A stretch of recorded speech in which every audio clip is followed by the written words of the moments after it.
Bom, pessoal, dando continuidade ao estudo do princípio dos trabalhos virtuais, nesse vídeo nós iremos estender esse método para poder considerar o efeito da temperatura, que é uma ação bem relevante para muitas estruturas.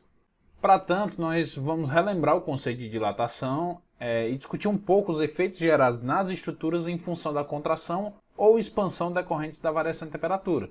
Beleza? Essa discussão nós vamos aprofundar um pouco mais à frente do curso quando nós estivermos estudando as estruturas hiperestáticas. De uma forma geral, as estruturas estão submetidas a diferentes estados de temperatura e as mudanças desses estados podem induzir deformações nos elementos estruturais. Vocês certamente devem lembrar que o aumento da temperatura de um corpo gera energia nas suas moléculas que irão se agitar e, por conseguinte, aumentar as dimensões do corpo. Da mesma maneira, se o material for submetido a um resfriamento, ele vai se encolher.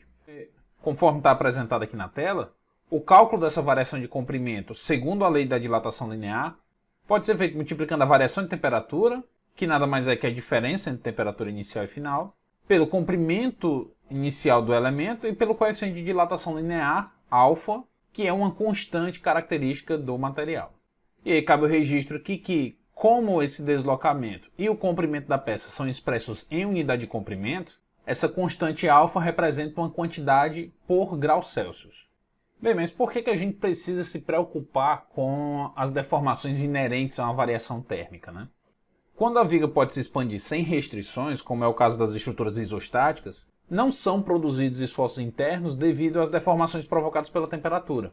Em outras palavras, em estruturas isostáticas, uma variação uniforme da temperatura ao longo do elemento não vai produzir tensão. Produz deformação térmica, mas sem uma tensão correspondente. Reparem aqui nessa viga em tela que o apoio na extremidade direita da viga impede apenas o deslocamento vertical. Sendo assim, um aquecimento na viga provocaria uma dilatação, ou seja, um deslocamento horizontal que não seria impedido por esse apoio. Por outro lado, se a viga fosse hiperestática, essa dilatação seria impedida pelos apoios. E aí, ao se opor a esse movimento, o apoio acaba exercendo forças de reações. Por conseguinte, será criado um estado de tensão na barra.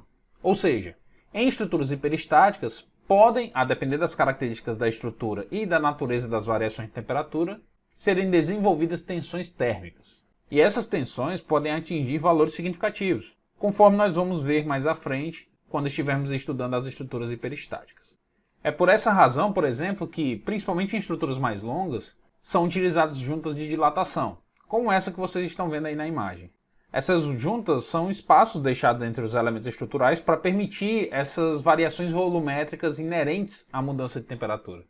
Esse espaçamento, obviamente, torna os sistemas independentes, E aí, para que ele fique com a aparência de um sistema único, monolítico, ou até mesmo para evitar que haja infiltração de água, nesses espaços são colocados materiais flexíveis como o mastique.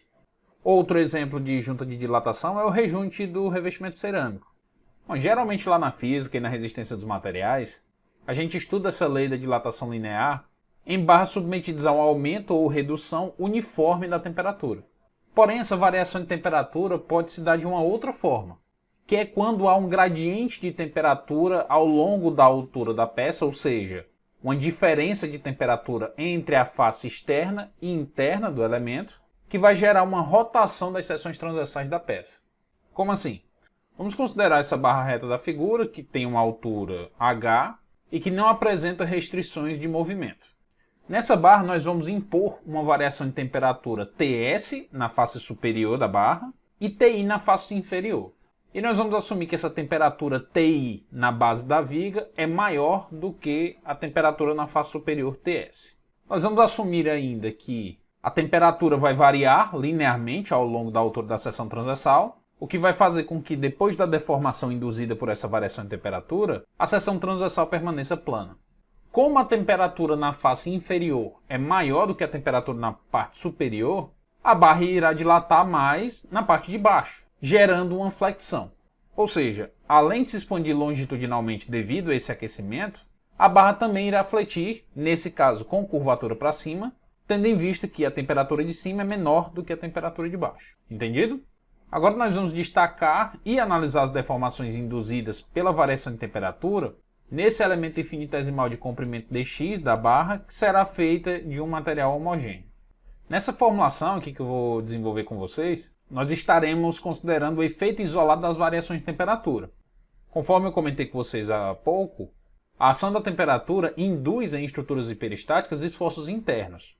Mas nesse caso nós não vamos considerar as deformações que são provocadas por esses esforços internos decorrentes do efeito da temperatura. Nós vamos nos limitar a estudar o efeito isolado da temperatura, que vai ocorrer, por exemplo, nas estruturas isostáticas.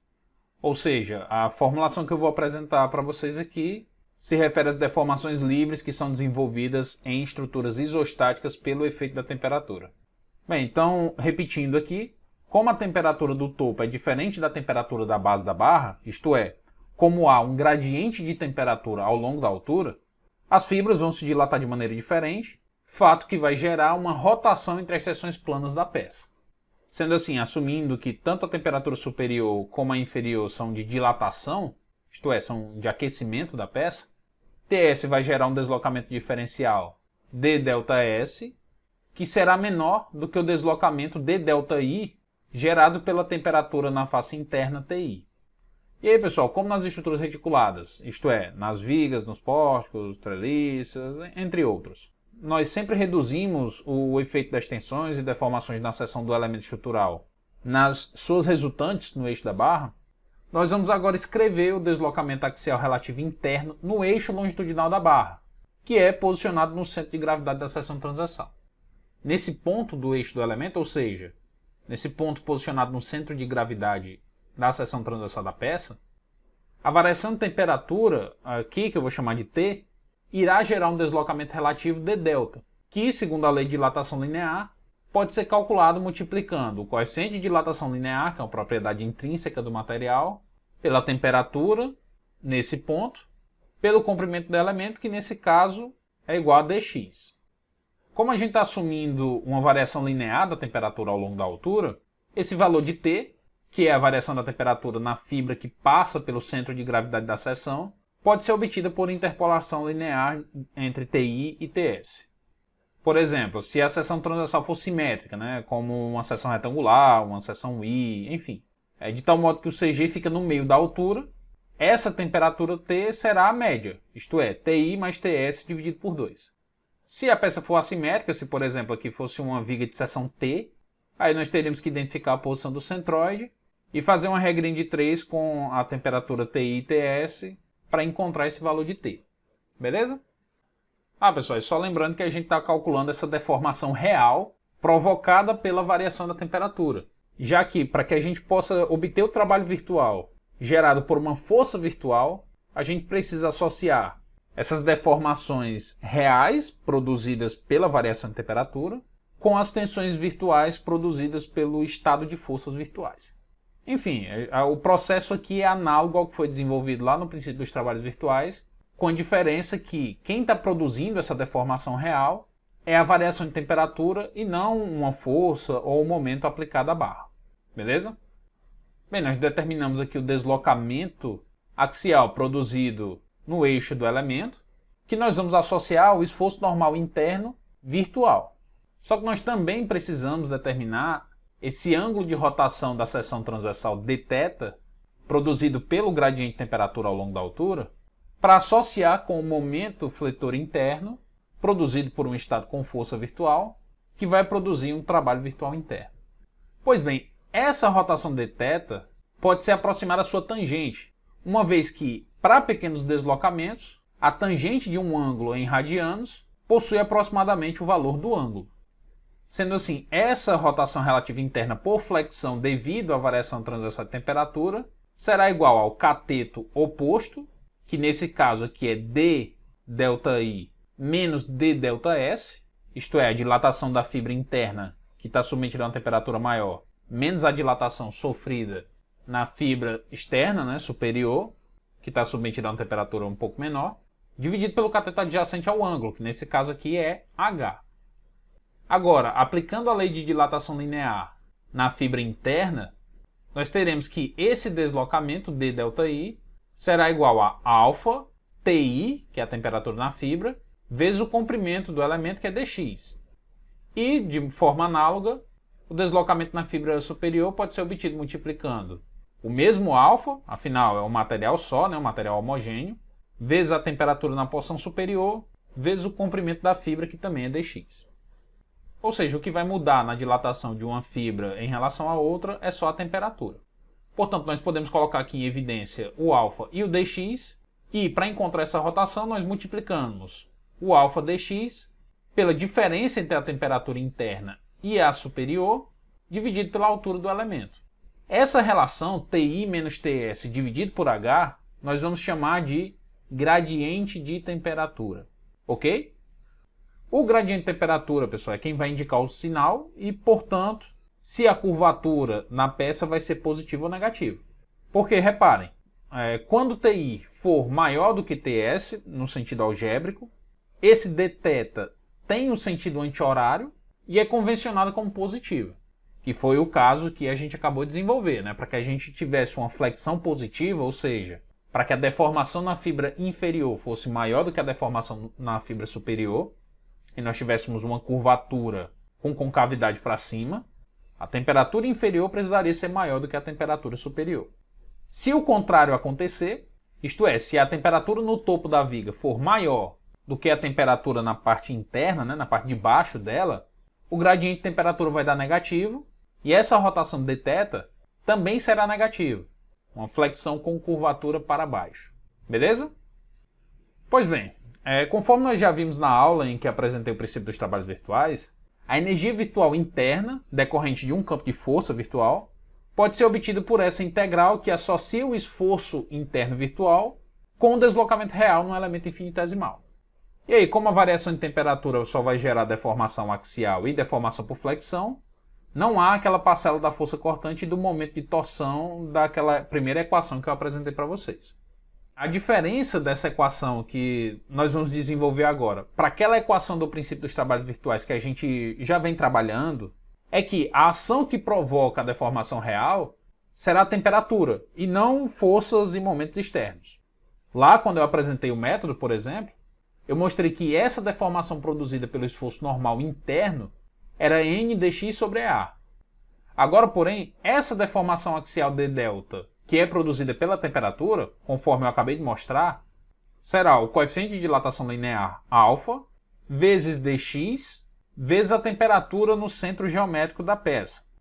Enquanto a rotação dθ decorrente da variação da temperatura ao longo da altura será dada pela multiplicação do coeficiente de dilatação linear vezes o dx, que é o comprimento do elemento, vezes o gradiente de temperatura Ti menos Te dividido por H. Agora, substituindo essas deformações nessa equação aqui, a energia de deformação interna virtual pode ser reescrita da seguinte forma.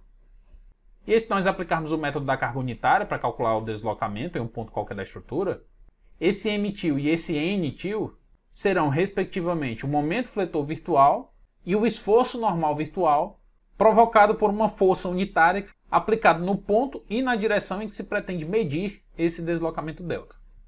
E aí, como vocês já bem sabem,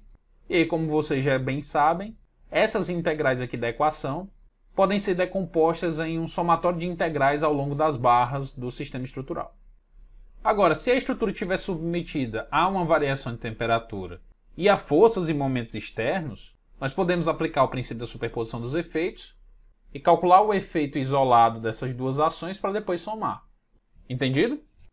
Se as barras forem prismáticas, ou seja, se possuírem altura constante ao longo de todo o comprimento, e a variação de temperatura nas fibras superiores e inferiores de cada barra for uniforme, a gente pode tirar aqui o alfa, o t e o gt dessas integrais, porque eles vão ser constantes. E aí nós reduzimos essa parcela aqui a essas duas integrais, a integral da força normal virtual e a integral do momento fletor virtual. Ora, a integral de uma função nada mais é do que a área abaixo da curva descrita por essa função. Sendo assim, essa integral aqui é, em valor absoluto, igual à área do diagrama de esforço normal virtual. E essa segunda integral é igual à área do diagrama de momento fletor virtual. Então reparem, quando nós estávamos calculando os deslocamentos provocados por forças e momentos externos, nós precisávamos resolver essa integral que era dada pelo produto de duas funções. A função que descrevia o esforço interno real e a função que descrevia o esforço interno virtual. E aí, para resolver essa integral do produto de duas funções, nós recorríamos àquela tabelinha. Aqui, porém, nós não temos o produto de duas funções, nós temos a integral de uma única função, a função do esforço interno virtual. E por essa razão, nós não precisamos empregar a tabela. A gente precisa calcular a área. Entendido? Bem, pessoal, agora para fixar como a gente pode aplicar o princípio dos trabalhos virtuais para calcular deslocamentos em estruturas submetidas à ação da temperatura, eu vou resolver com vocês dois exercícios. Mas isso eu vou deixar para o próximo vídeo, beleza? Então é isso, pessoal. Até logo!